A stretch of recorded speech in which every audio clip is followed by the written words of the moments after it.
Hello, good morning. Today our guest is the distinguished management scholar, Professor Peter Cappelli.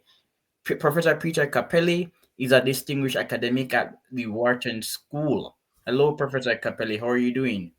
I'm good, Lipton. How are you?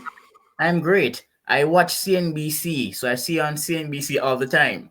Okay. Yes, talking about work. Why can't we get jobs? Why can't we get jobs? Well, it depends what country you're in and what the story is there. But I think the problem, besides the economy, is twofold. One is that employers, particularly of public companies, where they have investors in the stock market and industry analysts that follow them, really don't like employment costs. They think they're the worst kind of costs. And the reason for that is they believe that they're fixed costs that can't be changed. It's not true, of course, but historically that was an assumption. So you still see that. They also don't think that employees really are assets in any way that you can measure. And this is maybe a little cultural now. We've have generations of managers who've come out of engineering and finance. They often take leadership roles without a lot of experience in actually managing stuff. So they don't think they're assets. Partly that's accounting. Accounting does not see people as assets because under the accounting rules, you have to own something for it to be an asset. And also because financial performance is measured on a per employee basis, not a per worker basis. So if you cut your headcount and get that work done by other groups, outsource it, or bring in contractors or leased employees, suddenly your performance looks a lot better because per employee has gone up because you've cut the number of employees. So that's one reason. I think, at least in the US, but this is true, I think, probably around the world. The problem is also that we're just not good at hiring. I agree. And the reason we're not good at hiring is because of cost cutting. So we want to do it as cheaply as possible. So I did a study in the US a couple of years ago and found that what companies track in terms of performance is cost per hire and time to fill positions. They don't track the quality of the people they're hiring. Now, if you think about that in any other context, it would sound just incredibly stupid, right? If you thought about we're going to rank restaurants on the cost per meal and the time to get your meal and not the quality, McDonald's would be the world's best restaurant everywhere in the world, right? So that's completely dumb, but that seems to be the way they do it. I think the other thing that has happened in hiring is uh, job boards and electronic hiring have opened things up. And that means it's gotten much easier to just apply for a job. And the companies wanted that when they started this in 2000 or so, the US tight job market. Job boards were created. These were, job boards are the websites where you can just look for jobs, apply to the website there, and then off it goes to the employer. So as a result, companies now get thousands of applicants, and they think that's a good thing. It's not a good thing because if you have 1,000 applicants, you have to screen them, and screening them is hard to do, and it's expensive. And if you have to do it for 1,000 candidates, it's quite difficult. So they don't screen them carefully at all. They just use software to sort them into buckets. At least in the US, the odds are that if you apply to a company and a job in normal times, not now, and apply to the job through one of these job boards, the chance of you getting an interview is about 2%. So, those are the reasons. But, but Professor Cappelli, why do companies have multiple rounds of interviews? I have no issue with administering a cognitive test or even an IQ test, but the reality is that companies will tell you to write an essay, they will provide an IQ exam or a situational analysis, and then after doing the assessments, they conclude that they're going to select a candidate based on his personality. Yeah. What's the Yeah. point? What's the point? There's no good reason for doing it, but there's one reason which is less bad. And the one reason that's less bad is to think that we want everybody to buy into the person who's hired. So we want you all to have a say in the decision. So that's a reason that you could understand. The problem is interviews, unless you are trained on how to do them and what to look for, are a waste of time. And actually, they're worse than just a waste of time, because what we tend to do in interviews is we like people who are like us. Exactly. And we aren't paying any attention as to whether we think they can actually do the job or not. We don't know what questions to ask to get at that, whether they could do the job. And we don't know what the right answer is. So we tend to hire people who interview well, and that means they sound good in interviews. And they know how to reflect back to the interviewer what the interviewer wants to hear, which is largely stuff about them. So, you try to find something in common and you talk about that, right? So it doesn't make any sense. It's not There's no good reason for it. Why does it happen? I think it happens because the people who used to know how to do this stuff in human resources are largely gone. They've just gotten rid of them for cost savings reasons, and they never quite understood that it was important to hire people who could actually do the job. I think they frankly just don't think it's that important. I think they figure that if somebody can't do the job, we'll get rid of them and hire somebody else in. They don't understand that's quite costly.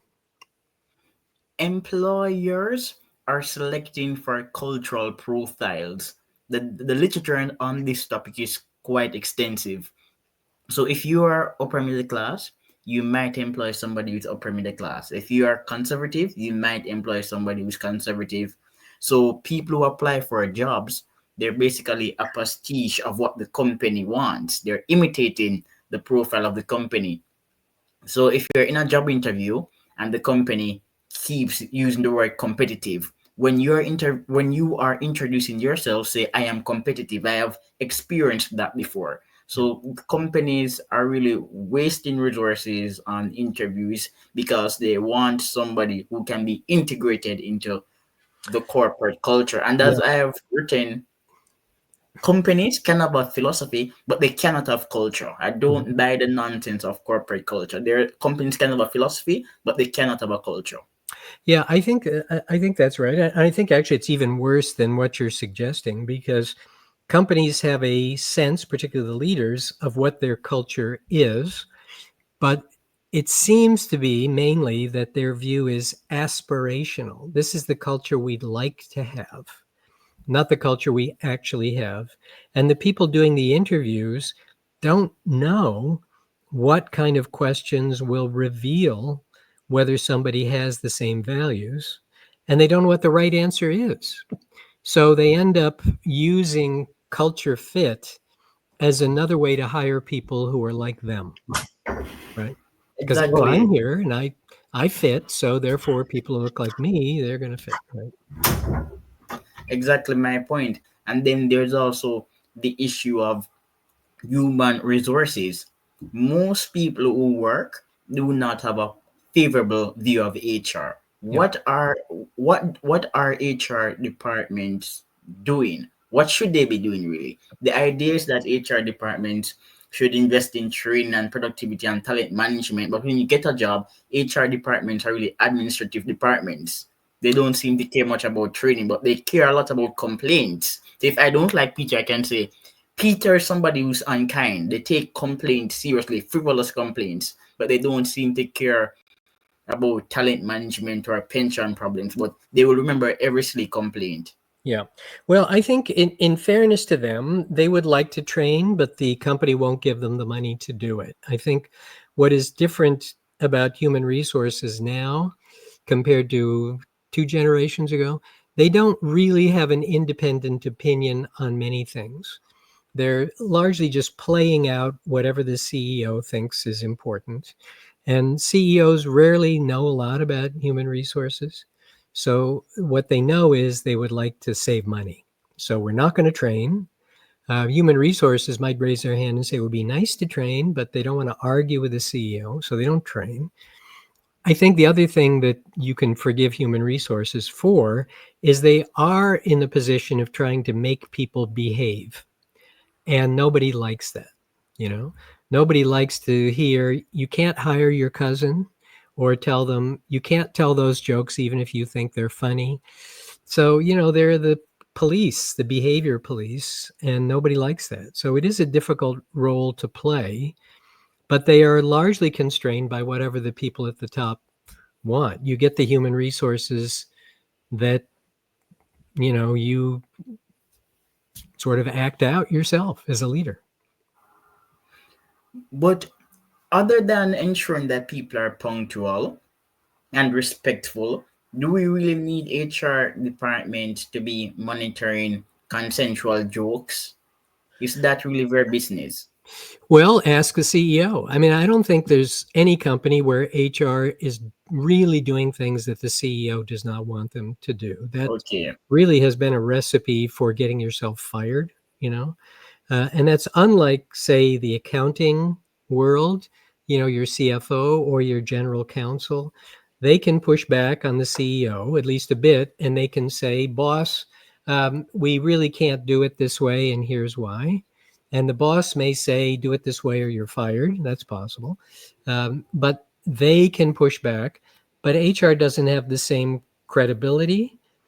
And some of that is its own fault because it has not made the case as to why it is important to do some of these things that they maybe think are important, like training, why it's important.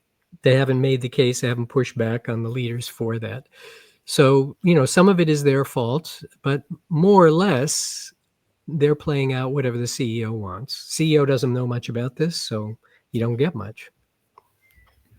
Should HR be outsourced or should companies abolish HR departments? Well, there is this phenomenon in the US called PEOs, professional employee organizations. And that is what they do. And they do it largely for smaller organizations. And, in those places, like if you're a small law firm or a doctor's office, you have 10 employees, having the PEO handle administrative things might make sense, right? Makes sense. They're going to do your payroll for you, make sure your benefits are in order, keep track of hours of work, and that sort of stuff. When you get beyond that, those things, it's impossible for them to do it, right? It's impossible for them to reconcile employee complaints. It's impossible for them to do things to improve morale or improve performance in the organization. They just don't know enough about what's going on. They don't really have the leadership authority to do it. Somebody on a 1-800 number can't do very much to help the workplace be better. So, the idea of actually outsourcing the whole thing, it seems like a really bad idea. Think about particularly the legal issues.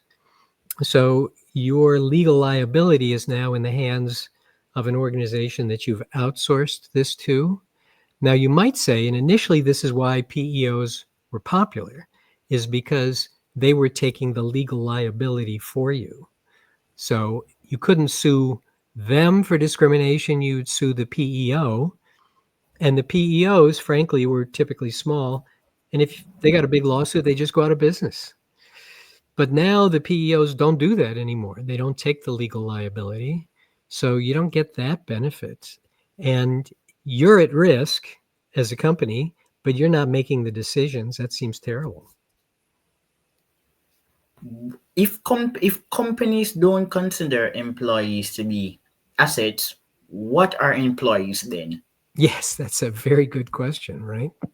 How And do I'm they? not disagreeing with the companies because Yeah. the company doesn't need employees to make a profit. A small business could employ two people or robots. So I'm favoring the company view, but if they're not assets, what are they then? Yeah, well, if you're on the accounting side, they're liabilities and their expenses are liabilities. I think, at least here in the US, I don't think any employer goes that far, but they don't think of them as assets in the sense of something that needs to be protected. If you think about if employees were assets, layoffs would just seem incredibly stupid. I mean, if you think about a physical asset like IT systems and computers, and a company says, we are going to change our computer system, and the board says, well, what are you going to do with the old computers? We're just going to put them on the sidewalk. They would think you're insane. Sell them. But when it comes to employees, we just put them on the sidewalk, right? So I think, what do they actually think of their employees? I think they believe they're necessary. They have unrealistic expectations of them. They believe that they should be like they are. They should act like the leaders do. The difference, of course, is the leaders have an enormous stake in the company. If the company does well, the leaders are rewarded extraordinarily. The employees don't have any of that, right? So the leaders think they should be loyal. They think they should be committed to the work and doing a good job and motivated.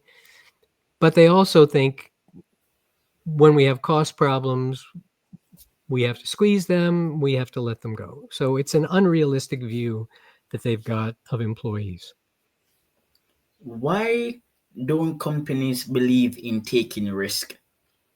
Risk, No, let's be real. If I'm running a business, I want my workers to be experienced people. But if you went to university to study software engineering or accounting, you're going to get the experience on the job. Companies these days only want a candidate who was in the same job before employment. yeah, right. So why aren't they willing to accept people who look like good workers but haven't done exactly the same job before, right? And Yes. I think this goes back to the training issue. They don't want to have to train people, and they don't want to have to spend time waiting for an employee to become proficient. It's understandable that that's the case. The problem is you have to pay a lot for that. It's hard to find somebody who's done exactly your job before, and you pay a premium for that. The alternative is not necessarily hiring somebody from the outside who doesn't know the job. The alternative is to promote people from within. But why don't we do that? Well, that's a very important question. I don't think we got a good answer, but they're not doing it. And some of it is because they don't allow opportunities for current employees to grow and develop. We don't give them stretch assignments where they're learning new tasks. They get good at something. We just have them do that over and over and over and over till we bore them, right? So we don't develop them. And why not? Well, maybe they think it's expensive. I think more likely the line managers, who are the people who would have to do this, don't see why it helps them, right? So it's not a priority for the companies. So you can't get the line managers to do it. So the employees don't get developed. So the companies feel they can't promote them. So then they go outside. They pay a lot more for people outside. When they hire people in, even when they're experienced, it takes a while for them to become more productive, but they just don't seem to get it, you know. Pr- Professor Cappelli, you are a management expert. I am not. I have 2 degrees in history. I studied history, so I'm not a management expert. But as somebody who is always writing and doing research and speaking to individuals like yourself, I will say this. You might disagree, but I will say it anyway. Why is contemporary management scholarship so bad? I'm saying that it is poor because few scholars are appreciating that the corporation based on how it was invented no, no longer exists. It's not real anymore. Well, we might have different definitions of bad My here. definition of a corporation is a long-term organization. These organizations, they're short-term, they don't care about growth. There is innovation versus optimization. And after a certain point, companies only want to optimize. Yeah. Well, I'd say first, employers, business people pay almost no attention to management research, frankly. Um, I think also, though, it is true that there are things which are quirky about management research, and that is management research got caught up with the notion that it should be more like the physical sciences. And this Yes. came out of the world of psychology. And it came out at a time in the 1950s when they were trying to distance themselves from Freud and Freudianism, which was not very scientific. They didn't have clear hypotheses, they didn't have things to test, they didn't have a lot of evidence, they just had sort of good stories, right? And so management has focused not very much on looking at what is going on in actual business and in management, but focused a lot on theories, on theoretical stories. So it's a failure of management in that sense, but it's also a failure of the institutions to care. If the business community really cared, it would change very quickly. They would tell business schools, look, this is not helping us at all. Now, we're not going to give money to institutions that are doing stuff we don't care about. So could you get more practical or at least look at more at real things? They haven't done it. And I think, it's a lack of curiosity on the management side. But as I say, too, they do think they know. They just have a view which is largely out of finance and accounting. And that view does not see much of a role for people.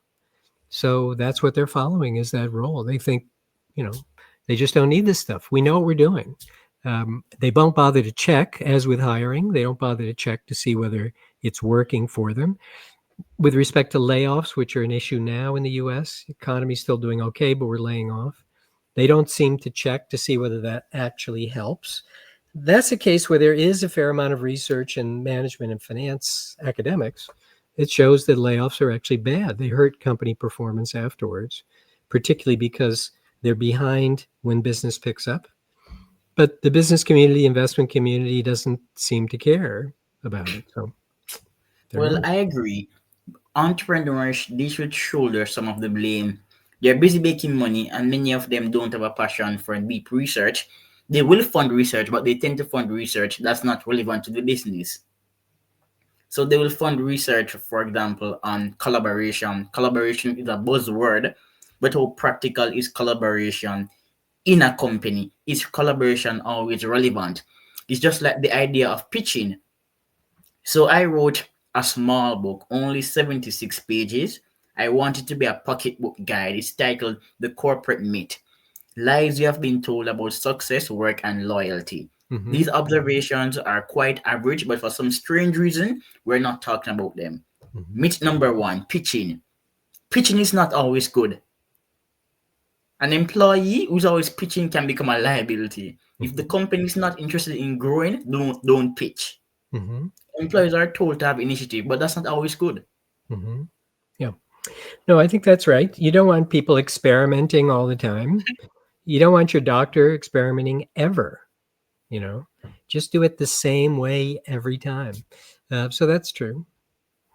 Yeah. Exactly, and nobody, people are not discussing these theories.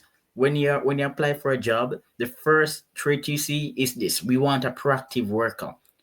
We want a team player. Team player, Yeah. that's also a negative term because in the real world, a team player is somebody who will even commit fraud to please the company. Mm. A team player does not mean that you're a socially cohesive person. Hmm. Yeah. Yeah. And, there are organizations who aren't particularly concerned if ethical issues bump up against the needs of the organization, so they're getting what they want in that case, I guess. You seem quite daunted. You don't think that there's any hope. Oh, me personally? Yes. Well, I guess I see I see why these practices are persisting, and I don't see a simple way to change them. It could be, I mean, there are examples where evidence really has changed practices. In finance, for example, the undoing of conglomerates was almost entirely driven by academic arguments, showing that companies, when they break them up, the individual parts were more valuable than the whole. And, there are some cases where you could see that evidence really did matter. Um, the contemporary ideas about managing people that we would probably be talking about were created by academics in the human relations movement in the 1930s. And our colleagues, particularly at the Harvard Business School, really did push that along for 30, 40 years or so. But then when we had the 1980s economic restructuring, that seemed to be the breaking point, deregulating the economy. Finance comes to the fore. Those arguments got pushed aside, and there's been no equivalent pushing of a consistent viewpoint back in that direction, even in business schools, right? In mine and at Harvard as well. You don't get a point of view except that you get a financial point of view. And the reason is because there are more financial courses than there are other courses, and there's no real debate between them. They're all kind of separate, right?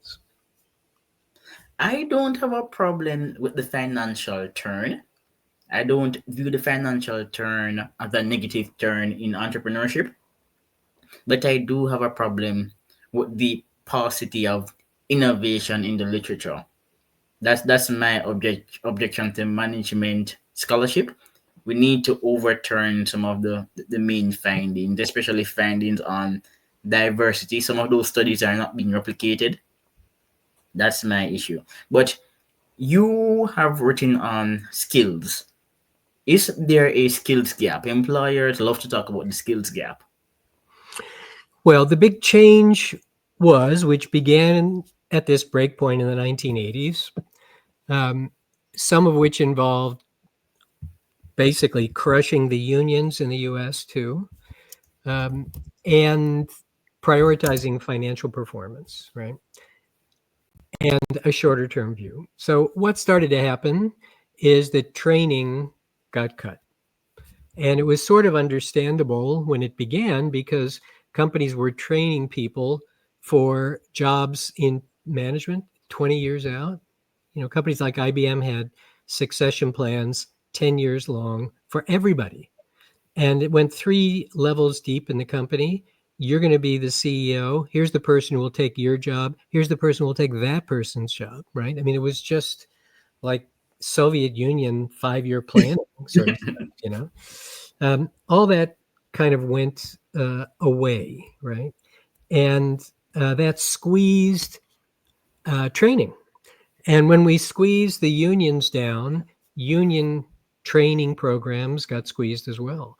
So it used to be that a big chunk of craft work in the US, carpenters, plumbers, electricians, they were trained in union apprentice programs.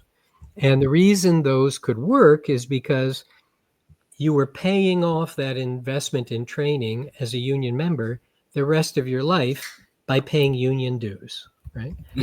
Once you ruin that or blow that program up, those people don't get trained anymore.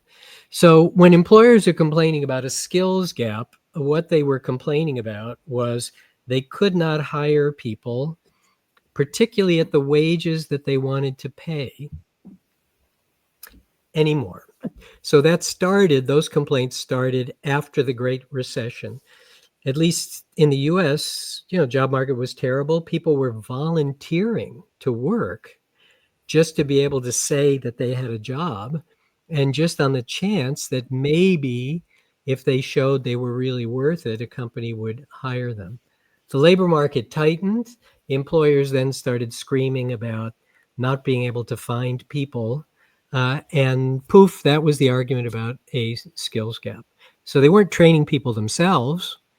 They were expecting to be able to hire people with the skills to step right into these jobs and go and do it at the wage that the company was used to paying. So that's where the skills gap came from. There was no skills gap, no change in the skills in the US, no increase in the demand for skills. It was simply a labor market adjustment that companies and employers could not see going on. They believe I didn't do anything different and now I can't hire people. So what's going on? So that's it. We know that there's not a skills gap because employers are always talking about soft skills, never hard skills. Well, yeah, if that's what you care about is soft skills, there are plenty of them around, right? So Exactly. They're always saying employees are not prepared for the job market. That is so vague. What does that mean? yeah, and I think it's largely been older people forgetting what younger people are like, you know? So they can't remember that they were like this too and they began their career. We hear this Exactly. all the time about MBA students, kids today want to be CEOs in their first job. They've been saying that for 40 years, right? Exactly my Always the point. same, yeah. What is the purpose of an MBA? If you want to run a company, should you go to Harvard or should you just go to MIT and study engineering? If you wanted to run a company. Well, as you may know this, the evidence on entrepreneurship says that the most successful entrepreneurs happen later in their Yes. career, not at the beginning. If you're just leaving school and you think you're going to start a company and succeed, it's just a whole lot harder. And the problem is that we have many in the tech world, very prominent examples of people who've done just that. But the explanation seems to be that the internet, in particular, opened up so many opportunities that lots of people made money, even with things that were not particularly good ideas. That doesn't last forever, right? And I think that's the problem. Um, the best predictors of a successful entrepreneur have much more to do with opportunity than they have to do with skill set. They have to do with family background and family connections, frankly, because, as you know, to be a successful entrepreneur, especially when you're starting, if you've got a family, you need help. Yes. You can't be there to watch your kids, and somebody's got to, keep the house together, and it's too much just for one partner to do. So you need family nearby, all these things which we just discount. We think it's just having a You need smart family idea. human capital. Social capital, they call it. Yeah. Yeah, many entrepreneurs are the children of entrepreneurs. Yeah. Well, that would help because they know what you're doing and they can support you. And then many entrepreneurs who achieve success in their early 30s or 20s were entrepreneurs as teenagers. Well, that would probably help you, but the odds of succeeding as an entrepreneur when you're a teenager are really, really, really small, right? You're not going to succeed, but you learn. You You might learn how to learn. succeed and how to fail. Yep. Overnight success is not real. Yep. Yeah, you might learn, but somehow you have to support that failure, right? I mean, somebody's got to, Exactly. give you the money or give you the support or something. And then what you don't want to say again is that most people are not cut out to be entrepreneurs, and high rates of entrepreneurship are indicative of economic backwardness. We don't need all of us to be entrepreneurs. Do you remember that paper by Scott Shane? Tell us what it was. What was the paper about? Why encouraging everybody to be an entrepreneur is Oh, bad policy? yeah. Well, yeah, there's evidence for sure that entrepreneurship is higher among communities where people are frustrated getting regular jobs, right? So Yeah. you see it especially among immigrant communities. And by the way, when we say entrepreneur is different than being just self-employed or having a business. Yes. But small business owners for sure, more among people who are locked out of the system, you know, and that's particularly immigrants and people who suffer discrimination, right? They go into entrepreneurship because they're locked out, right? It's not their first choice. Self employment is not a measure of entrepreneurship. and self-employed people don't out-earn employees. Right. And a high growth entrepreneurship is important. So Yep. I'm from Jamaica. Jamaica has a high rate of necessity driven entrepreneurship Yep. based on the rankings. It's an entrepreneurial country, but according to David B. Aldrich, when you examine the level of unproductive entrepreneurship, Jamaica is in the top five, Is and that this is right? on a global level. Well. Hmm. Yeah. So So I've not a big seen thing papers on the benefits of entrepreneurship, but I've never seen a paper on the cost on the of bad costs. Yeah. entrepreneurship. Yeah. That's a good point. And it should be easy to do. And it's really costly, not just financially, but in terms of your life, your family life, and all sorts of other things, stress, all those things, right? So we have kind of worshiped the idea of it, but the reality is much more difficult, right? Yet not only the family stress and the social stress, but the financial liabilities of starting a business when you should have been doing something more Oh, productive. sure. Yeah. Yeah. Opportunity cost Yep. that should also be applied to Yep. entrepreneurship. Because if I am a really good engineer and I decide to start a real estate company and I lose money, Yep. that means that I'm going to set back myself and my family in the long term. I should have stayed as an engineer or probably start a business in engineering and tech. Yeah. That's probably true. Right. And those are big numbers, right? If you think about earnings over many years, right? Right. It's just like when people talk about industrial policy misallocating resources, they're never specific. That's an example of misallocation. If I'm an engineer, but because of industrial policy, I decide to go into real estate. That's misallocating Right. resources. Yes. Right. No, that's right.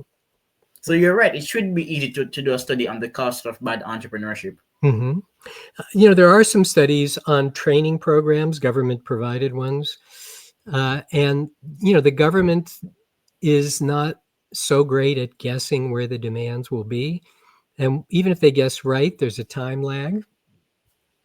And nobody's particularly good at guessing this, right? And the problem then is if you train people for these jobs that don't turn out to exist or that are going away and not in demand, you flood the market with people who can't get jobs. That's a huge social cost too, right? Professor Cappelli, are you a consultant or just a professor? There's not. I mean, I certainly spend time talking to companies and working with them, but there's not as much consulting in this world as you would think. And the reason is because um, companies are so thin now in terms of the way they operate. Their infrastructure is so shrunk down. They don't need you to tell them what to do because they can't do it. They need somebody to come in and do it for them. So Yes. the consulting companies have declined in size, and what has expanded are the companies that effectively do outsourcing.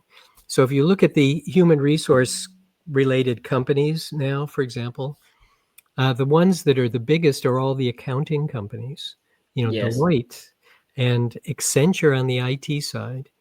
And the reason is the companies want you to come in and do the compensation structure for them. They don't want advice on it, right? Yes. So you have to do it. So there's very little consulting now. It is largely big companies, big vendors taking over the task for them.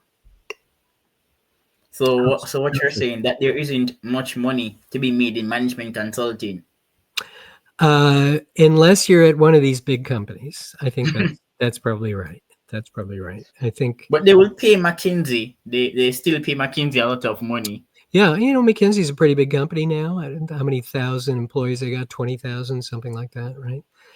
But what they're paying McKinsey for is to not just give them advice, but to come in and map out an assessment of the industry or their strategy as it lines up against others, and to lay out something that companies might very well have done themselves a few years ago, but they now don't have the ability to do it because they've shrunk down their space, right?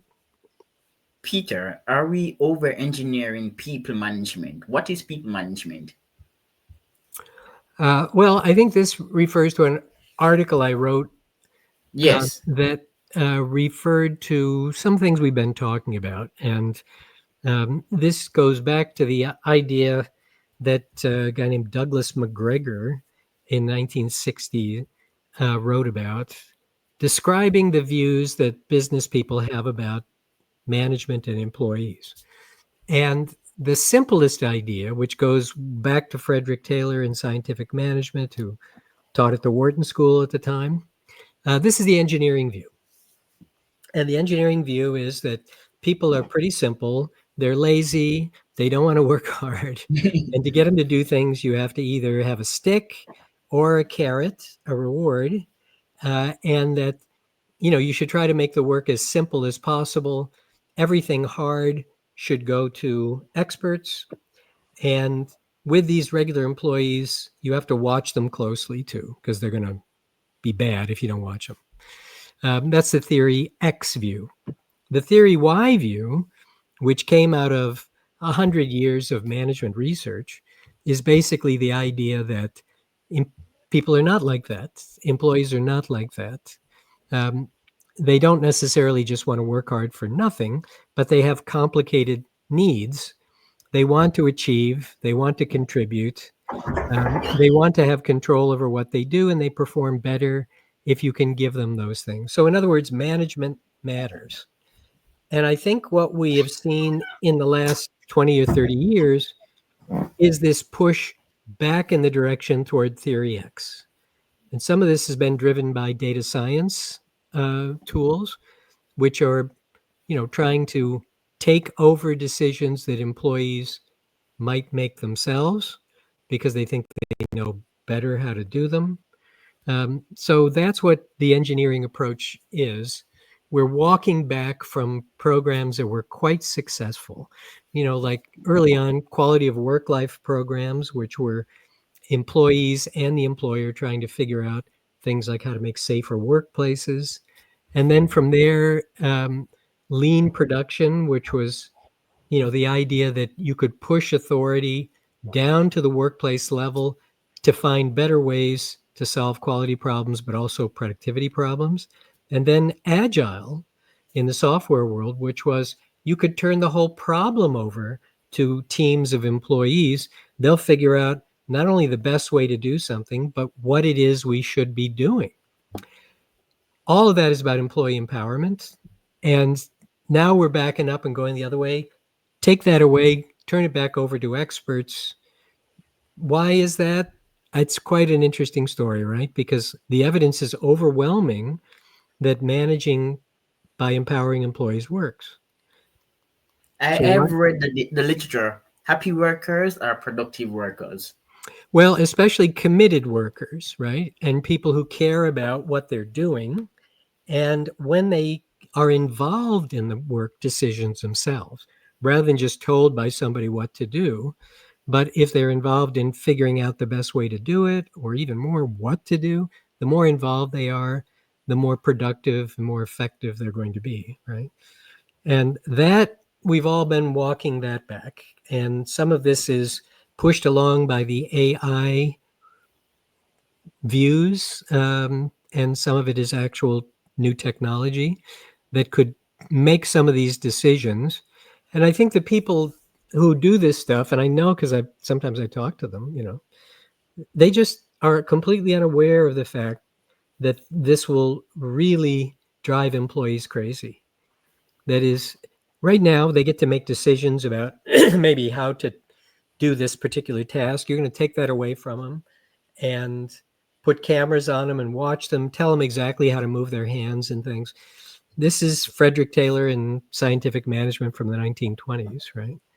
And the reason we moved away from it is we saw it didn't work, but it's coming back. Right? Well, I am not a management expert, but I do believe I know what employees want because I speak to people. So you mentioned Douglas McGregor. When I was a student in Jamaica at Mm-hmm. the high school level, we were exposed to those theories. Mm-hmm. Oh, nice. Yes, That's we good. were. Yeah. Theory X, theory Y, worker is always lazy, worker wants to be motivated, need Mm-hmm. for achievement. Mm-hmm. If you attend the right school in Jamaica, you get a really good education. Mm-hmm. Mm-hmm. Yeah, Yeah, it's most of the important. schools are failures, but if you attend the right one, Yeah. get a really, really good education. So Hmm. like when I did history in Jamaica, we had to do mercantilism in Europe, French Hmm. Revolution, World War One, World War Two, Fidel Castro, foreign policy, Hmm. Iran. Yeah, so if you Hmm. attend the right school, but if Yeah, you don't learn much. yeah, yeah. And based on my interactions with people, the people appreciate that when they go to work, they should produce, but they want an amicable environment. They like Hmm. sports. They Hmm. like to socialize. Sure. Yeah, They like an affable boss. yeah, Making them feel good is really important. yep, yep, Even if they're poorly paid, yep, if you respect them, there is nothing that they won't do. yep, yep. And how do you get that? And you get that in part by engaging them in what you're doing, right? Rather than just coming in and telling them what to do, right?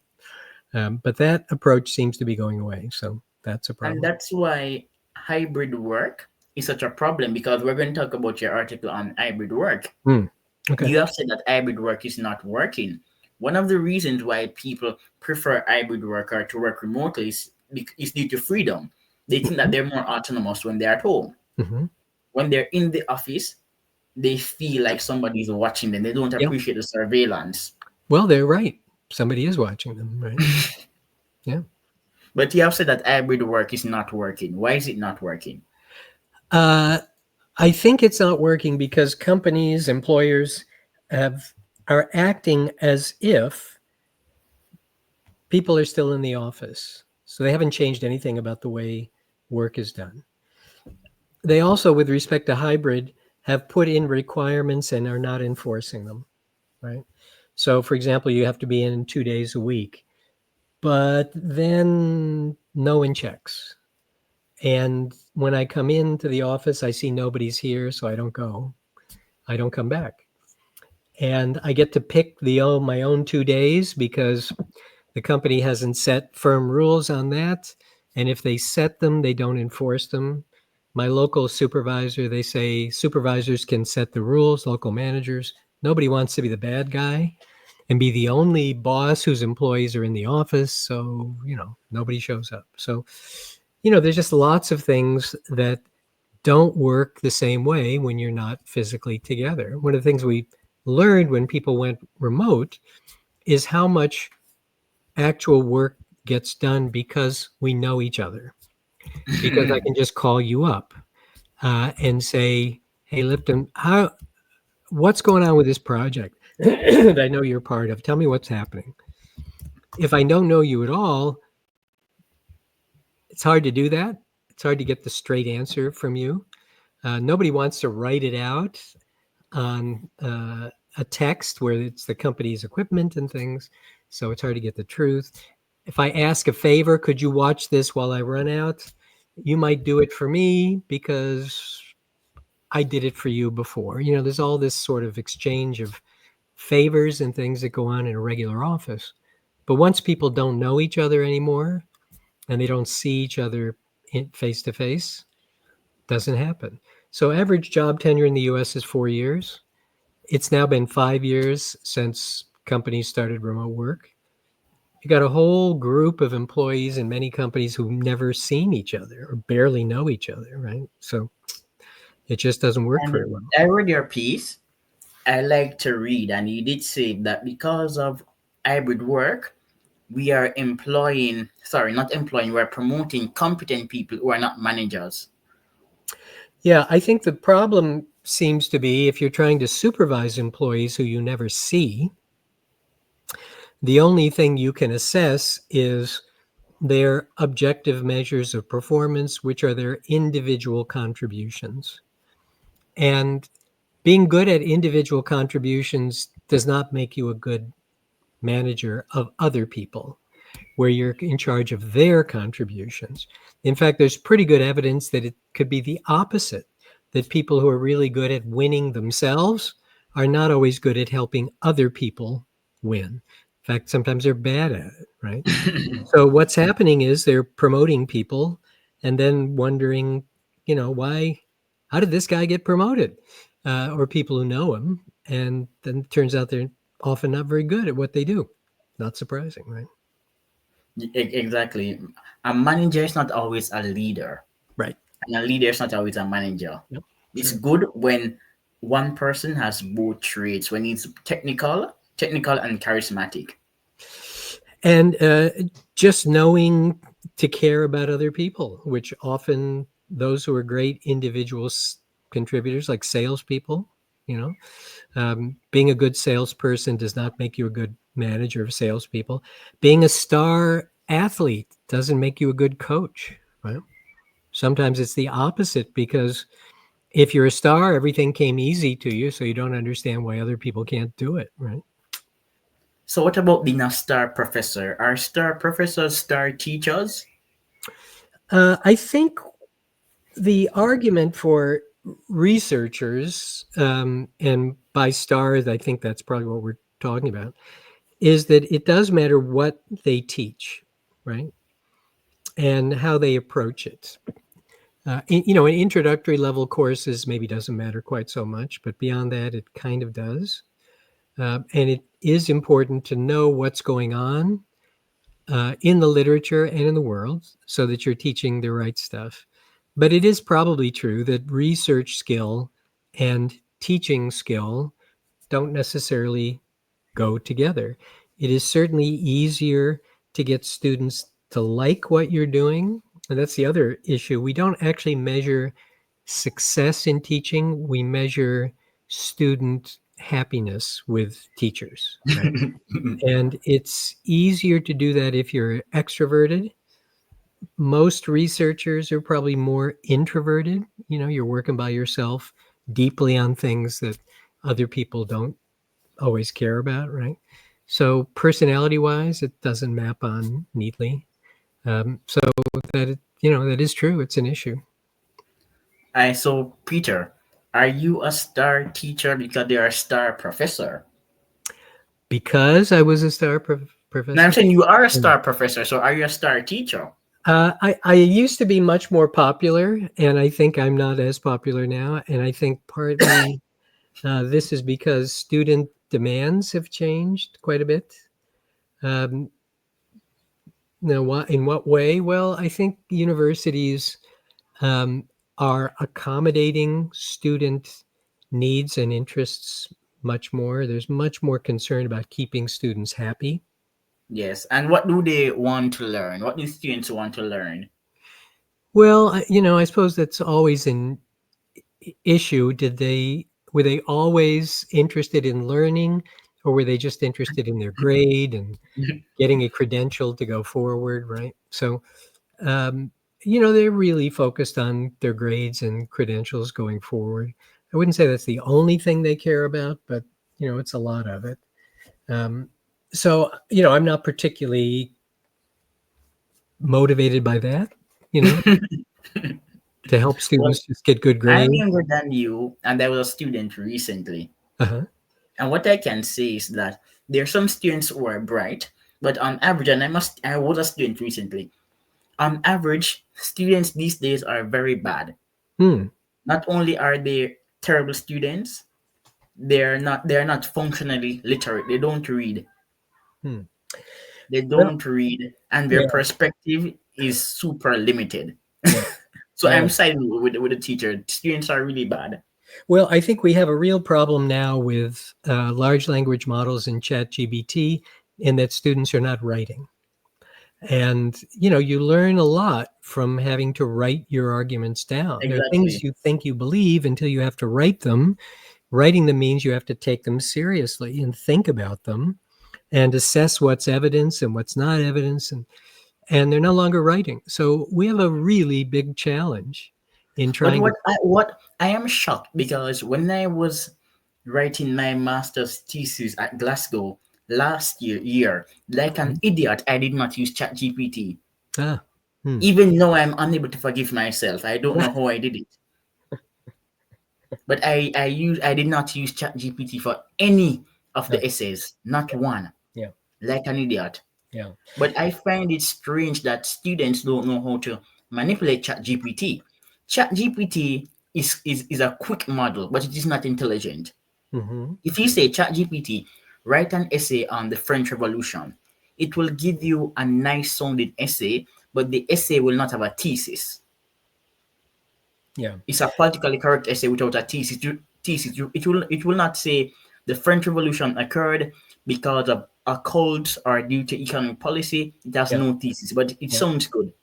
Yeah. And I'm saying, okay then, ChatGPT, rather than being a human replacement, is really an editing tool.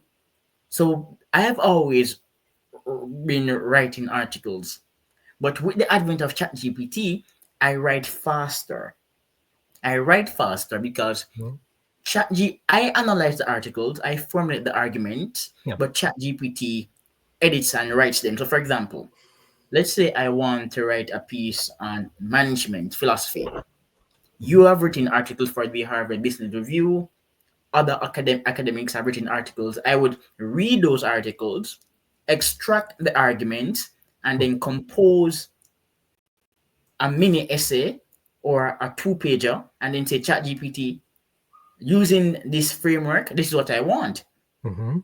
Interestingly, most students are just saying to ChatGPT, ChatGPT, Yeah. write the essay. Right. Do the whole thing. Yeah. Then that's the problem. They're not using it properly as an Yeah. editing tool. They're Yeah. not doing any research. And ChatGPT only works Yeah. well if you do your research and say, ChatGPT, I've read these 10 people. This is what I want. You can't say to ChatGPT, write an essay. It will not produce an essay. Well, I think it's getting better and better. So, for example, my students this last semester, they had to write. These are experienced students. They had to write essay about their last job, Okay. and I thought, well, ChatGPT can't write that for them, but they can put enough of their experience in, and they can also upload the syllabus for the course to ChatGPT and ask it to find examples of the concepts from the course in their life experience. So it's getting pretty good. Yeah, it's And getting pretty good if you give it the right prompt, and that's you what have to I'm give it the right saying. prompt. That's Why right. are so many people unable to give ChatGPT the right prompt? Are Because they they're stupid? right. They're really lazy. They're No, just no, no, no, seriously, I do stupid. wonder if they're just stupid. I don't know. I think they're just lazy. I can tell you some of my students did they did able to write very credible essays about their own work, um, and it was really hard to tell that it was ChatGPT writing them. The only thing about ChatGPT so far and the large language models, because they're just replicating what has already been written someplace else, is that it's really good for term papers because they don't have to be great in terms of quality. They don't have to be original, and they can differ, right? Because every time you put a prompt in, if you come back tomorrow to ChatGPT and give it the same prompt, you might get a slightly different answer, right? And that's okay with term papers, right? We expect, even if we give everybody the same assignment, we expect the answers to be different. In fact, if they're all identical, we think they're cheating, right?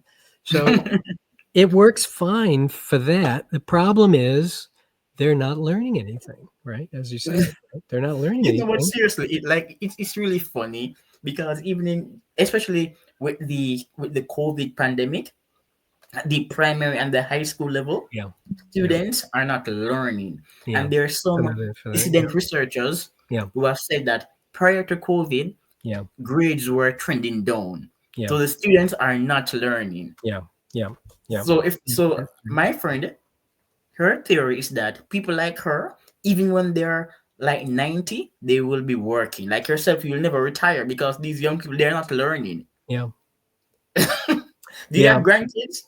I do have Are they grandkid. learning? Well, he's 1.5, so Oh, it's one, he's young. a little hard to say so far. Yes, But they're it is, not you're right. learning I mean, anything we at all. agree. It's a real problem. I don't know what we're going to do about it. I mean, but I think, the problem is we haven't created a context yet, at least in higher education, that allows them to learn the same material. And we also can't easily prevent them from cheating. So I don't know exactly what we're going to do, because if we just give the same assignments, we know what they're going to do, right? And that is they're not going to write them themselves. So Yeah, it's a and then problem. ChatGPT cannot churn out an obscure article. So Yeah, the article that's right. is highly cited. Yeah. ChatGPT will post it, but ChatGPT cannot churn out a highly cited article from 1955 that's still relevant. That's Hmm. impossible. Yeah, won't know. Yeah. Yeah, it doesn't have the quite that judgment. Yeah. Yeah, So, but we're wrapping up. But before you go, mhm, you said that interviews are a waste of time. I agree because when you're doing an interview, you're told, you're asked a question. Tell me about yourself. yeah, When yeah, you're posed that question, you should say, okay, I have a degree in finance. I mhm, have done quantitative research. It's really a professional question. But then the hiring manager will say, we want you to be interesting. No, they yeah, want to learn about your skills. So yeah, there are so many contradictory points. yeah, And secondly, point number two, I have been observing this for quite some time now. It was not always prevalent, but 60 years ago, somebody who was really bright would, let's say that person would be in the library reading, or the person would meet a professor, and the professor said, wow, you're so brilliant, you should go to Yale, and that professor would make a call and the person would go to Yale. Things mhm, like that no mhm. longer don't those things don't happen again. Why? Well, I think the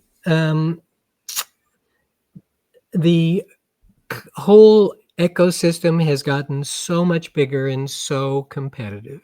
So there are tens of thousands of people applying to those schools. Yes. Um, Among the institutions, there's so much more turnover. So the school may have had the same person in charge of admissions for 30 years before, but now they don't, right? So now Okay. it's 10 years maybe. And the high school may have had the same person there for 30 years. Now they don't. When they were both there for 30 years, then there's a pretty good chance that maybe they would know each other and you would know who was credible. Yeah, who was But if smart? they're Exactly. turning over too quickly, you just don't know that anymore. So, Exactly. And another trend that management scholars are not observing yet is that we're in an ecosystem where if you are not a senior manager by 30 or a CEO, you have no career. yeah, there's some truth to that, probably too, right? Yeah, Yeah, I've been observing that event. If by 30 you're not a senior manager or CEO, yeah, you have no career anymore. yeah, yeah, yeah, yeah. Some of that was true inside organizations when careers were simply internal.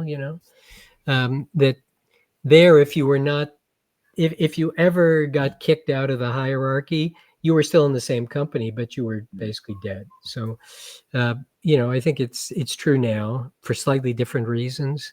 Um, Even though the system you would think is more open, but there's also so much competition that it's just hard to see how you're going to advance. All right. So bye and thanks for coming on. When are you going to be on CNBC again? I don't know. One never knows with these things, when they're going to call you and what they're going to call you about. Okay. All right then.